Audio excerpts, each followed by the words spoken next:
So again, first thing we say about setup, you can see on the right now, for me, just a much more dynamic position. The angles we're trying to create are more towards that sort of... look a bit lazy there. You just look a bit sort of like slight. Again, when you go body language, to me, that's someone playing well, that's someone playing badly, you know. So when you're having a few bad shots, you go... You get a bit slouched, a bit sort of slumped in it and stuff, and get a bit round the back, a little bit too close, not much space. And what we'll see now as the club goes back, it becomes a little bit sort of steeper as you go back, not quite as long with the arm swing.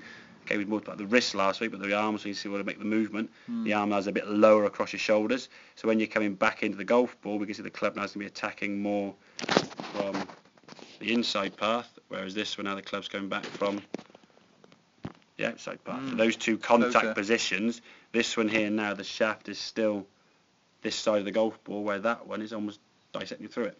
So you're going to be leading the heel part of the club, this sort of corner bit of the club, around the hosel there. Around the hosel there is where you're going to be potentially going to be catching the golf ball, unless you make an adjustment, i.e. get out of your own way, so you have to move your body, then your balance is going to be affected. Or pull your arms in, or try and lean back, or whatever it may be. So your contact in terms of hitting the ground early is going to be affected as well. You tend to thump the ground a bit behind the ball because you're trying to find where's that room. Okay, and if you don't create the space, you just catch it off the inside bit of the club, and unfortunately you get the old sort of shooter off to the right there. So at least the club coming back in now, the club's got a chance hitting the ball towards target. And one thing I'll say as well, if we look at your lower half there, how your foot's just starting to move now, a bit more effective. This one doesn't really sort of move off the ground till a bit later. This one now, those two frames there, frame by frame, you're just swinging through. The lower half can work, so you can give yourself that room, finish the swing, whereas this one now is not coming through quite as much. How much that sort of right foot stays back. Just a little bit. It doesn't seem a lot, but again, the game of golf doesn't need to be a lot, does it? Half an inch of impact is a big difference out there and stuff. So, so we can give us a little bit more room. Just try and feel, like I say, you almost feel like you're pushing your tailbone back, almost like pushing your chest forward and upwards.